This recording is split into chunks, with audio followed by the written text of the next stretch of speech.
Hey, what's up, fools? I'm Lauren, the senior textile designer by day, portrait illustrator by night, behind the brand laurenlesleystudio. I've been in the textile industry for the last 6 years and have designed home decor sold by Anthropologie, Target, Lulu in Georgia, and today I'm going to teach you these 7 essential steps to become a textile designer. Make sure to watch the whole video, like it, leave a comment, and of course, subscribe to my channel. Please! Let's dive in. Hey, what's up, fools? Lauren here with Lauren Leslie Studio, and today we're going to discuss the 7 major steps on how to become a textile designer. So, the very first thing that you absolutely need, which is pretty obvious, are the technical skills. You can't become a designer unless you know things like Photoshop, Illustrator.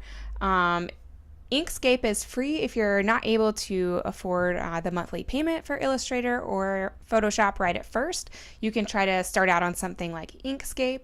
I don't personally believe that traditional school is necessary. If you can go to a school that is offering you a great scholarship, you should do that, but I would not go into crazy amount of debt to become a designer, especially a textile designer. There are definitely tons and tons of tutorials on Skillshare and YouTube, so I would first tackle that approach. But you do definitely need to learn Illustrator and or Photoshop before you start applying to be a textile designer. So definitely check that off the list. Step 2, know who inspires you. So this is a big one because you can really do any kind of style, and you need to research designers like Orla Keeley. Also, you need to research retailers like Target, West Elm, Pottery Barn, and At Home. You really need to be able to understand their brands so that when you're developing your portfolio, you have something to offer every type of look. I think it's really great to have a range of styles, and we'll get into that in a minute. Also, you want to be able to research different design blogs like Design Seeds and Print and Pattern on Blogspot. Now, this is important because in any interview you have, they're going to ask how you get inspired to do your work. So you want to be able to answer this question in great detail. Step 3, you have to develop a badass portfolio. This is the main major thing that you have to do if you want to land a job as a textile designer.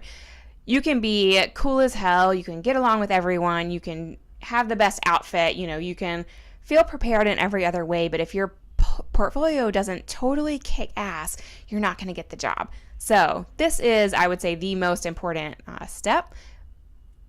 And you want to make sure in your portfolio that you are showcasing a range of different styles. So when you're applying for a textile design job, they're going to be giving you different projects. They're going to be giving you different looks to develop within their line, and they may also be giving you different customer projects. So you not only need to be able to show in your portfolio that you understand how to develop styles for different kinds of brands, like I just mentioned, Target or Pottery Barn or West Elm. So you need to understand retailer brands, and you also need to showcase a range of maybe your own style, which would also cover modern, transitional. You want to maybe show some bohemian looks, some geometrics, and also florals. I would say those are the top 5 you definitely want to showcase so that any employer knows, okay, if I give her this project or this project, she has it covered and she can do the work. Step 4, understanding constructions. Now, I think that there's a little bit of leeway for this because I think that most employers understand that they are going to teach you more about constructions that's more specific to the work that they're doing and the products that they're making. But I think it's definitely it can only help for you to have a basic understanding of different constructions. So you want to understand handmade versus machine-made products. And if you're not sure of how to approach that, this is when you're doing your research at different retailers, Go to West Elm, look at the tags, see if it's handmade or see if it's machine made, and try to start just developing an eye for that. You also want to know the different type of weaves, like be able to tell cotton duck versus twill. You want to understand embellishments like beading or metallic prints.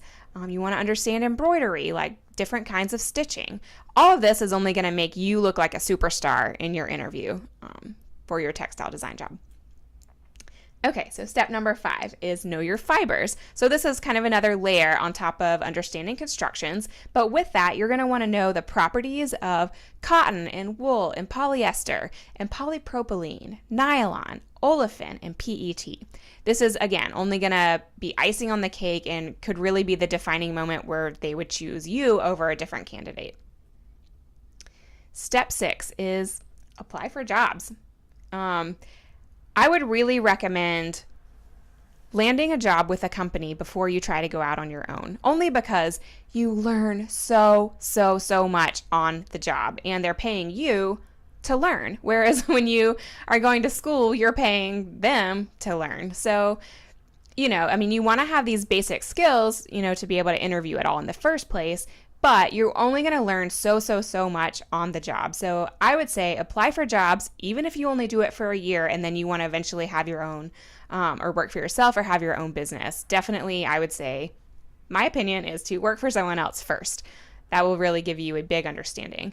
So apply on LinkedIn. That's how I got my first textile design job, and I did not have a background in textiles. I was a studio art major in school, and I had worked for a t-shirt company as a graphic designer before this.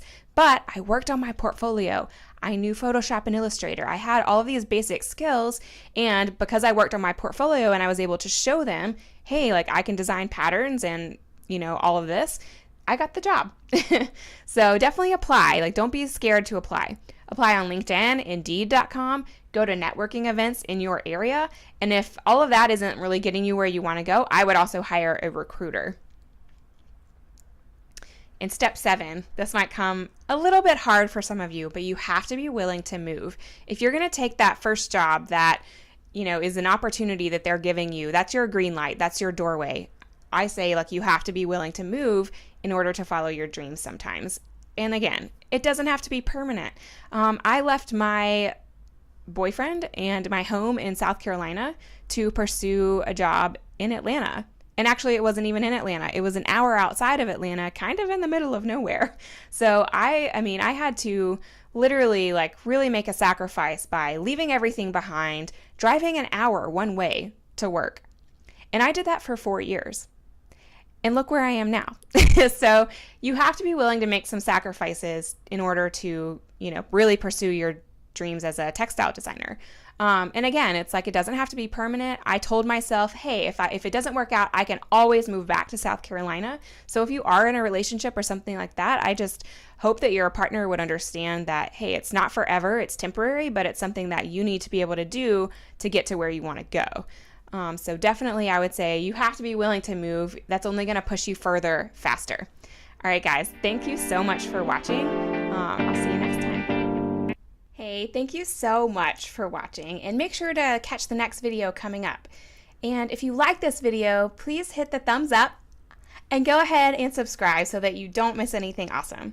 Links are in the description so you can connect with us on social and get your freebie. Leave a happy comment below and let me know if you have any questions too, so I can keep putting out great videos to help you in your textile design career. All right, see you in the next video.